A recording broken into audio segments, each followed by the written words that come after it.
It was the summer of 2012. Me and my girlfriend at the time were going to a cabin lake that my father owned. We were going to spend a couple of days there. We packed up everything that we needed and we drove there. When we got there, it was a really nice cabin. There was a huge lake, lots of trees, so that means that we had good shading from the sun. My girlfriend, who I'll just call Sarah, made her way to the lake house. The house that my father owned was a one-story house. It had 3 bedrooms and 2 bathrooms. Right when you enter into the house, the first thing you're going to notice is the kitchen. When you look onto your right, there's the living room. Once you get into the living room, you look straight ahead and there's a hallway. That hallway has 3 of the rooms in there. And just after the master bedroom is the bathroom. Now, in the master bedroom, there was also a bathroom as well. Hopefully this gives you a good idea of the layout of the house. Sarah started putting groceries in the refrigerator, enough that was going to last us for a couple of days.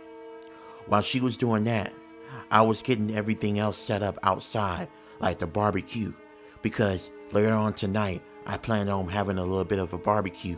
After everything was set up, I told Sarah that I was going to get dressed up for fishing because I was going to catch a few fish for dinner tonight. Sarah said that was fine. She was going to take a little bit of a nap because the trip here was a little bit exhausting. It was about a 7-hour drive. So she went ahead and took her nap. I went out. I headed towards the river dock to get on my father's boat. It was an electric boat.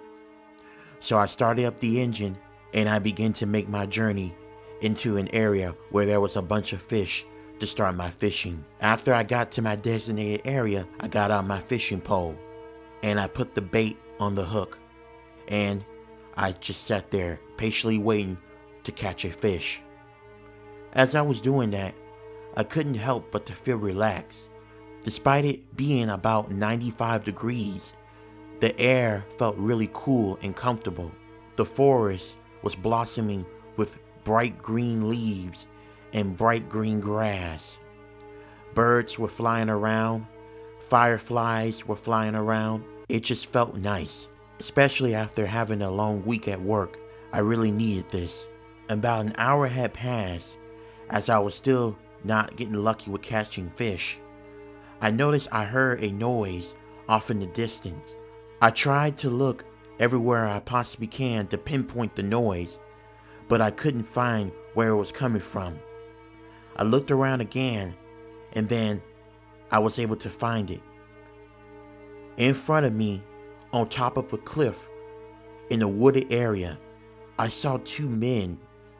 They were dragging a large bag. If I didn't know any better, I think they were trying to toss the bag into the lake. I kept watching them for a long time. I watched how they were arguing at one another.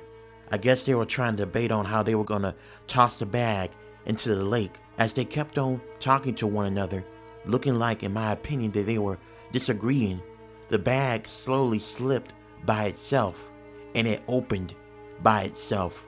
And what came out of that bag almost gave me a heart attack. What I saw was another human body that slipped out of the black bag. I looked on, petrified, as I could not believe what I was witnessing. The 2 men realized the body had fell into the lake and they immediately ran. My heart was pumping 1,000 miles per hour. What was supposed to be a relaxing day fishing now has turned into a day of horror, being a witness to a possible murder. I quickly took my boat back to the river dock. I quickly charged to the lake house where me and my girlfriend were staying at. When I got to the lake house, I was about to open up the door, but then I noticed the door was ajar. There was no way I forgot to lock the door. I remember locking it before I head to the river, and Sarah would never leave the door unlocked, especially since she's by herself. Something was wrong here. I slowly came into the house. I looked around, and then I called out for Sarah. But when I called out for her, I didn't get no response. I walked around the house calling out for her, but I still did not get no response. A huge wave of fear started to wash over me. My heart was pounding even faster. My palms were very sweaty. I didn't know where Sarah was at. I wanted to believe maybe, just maybe, she must have left out and forgot to lock the door, even though that wasn't like her. Maybe she had an off day. Maybe she went in the woods to walk for a little bit, and maybe just forgot to lock the door. Anyway, I didn't have time to worry about it. I had to call 911 to let them know about what happened, what I witnessed. I called the police, and about 20 minutes later, they came. There was about 3 of them. The officers came and they asked me questions. As I was talking with the officers, in the back of my mind, I was still worried about Sarah. Despite the police officers coming and their sirens were real loud, I would have thought she would have definitely came back, wondering what was going on. But still, there was no sign of her. As I was talking to the officers, I saw more police cars driving in to the crime scene. And as it got more later, I started to worry about Sarah. I tried ringing her phone, but it went straight to voicemail. I knew this wasn't like her, and I was beginning to worry. There's a good chance there's a murderer or murderers around, and I was afraid for Sarah because what if she happens to encounter these guys and they end up doing something to her? As I was about to call her one more time, I heard one of the officers call me.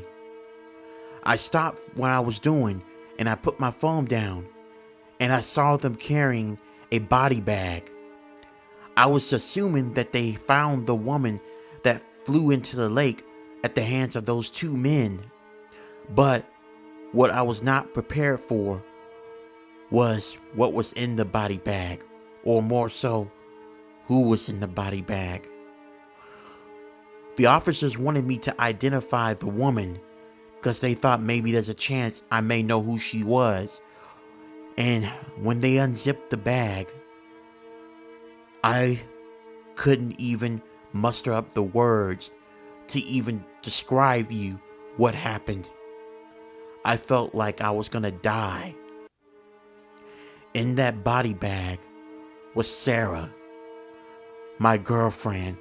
That means while I was fishing, the 2 men who were dumping a body in the lake, it was Sarah, my girlfriend. I immediately broke down and I started to cry hysterically. This was not even real. How? I thought to myself, how could this have happened? This was supposed to be a good getaway, and now I'm gonna be returning home without my girlfriend.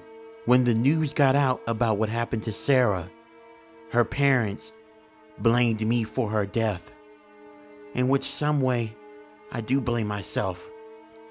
I should have never left Sarah alone. I should have convinced her to come fishing with me, or I should have just stayed home and forgot about fishing. Maybe she would have been alive. But to this day, there are plenty of people that think that I had something to do with her murder. And there's one thing I do want to say. They're right. I did murder Sarah, but no one knows. See, what I told you was not really the truth. What really happened was Sarah did go fishing with me. She was in the boat.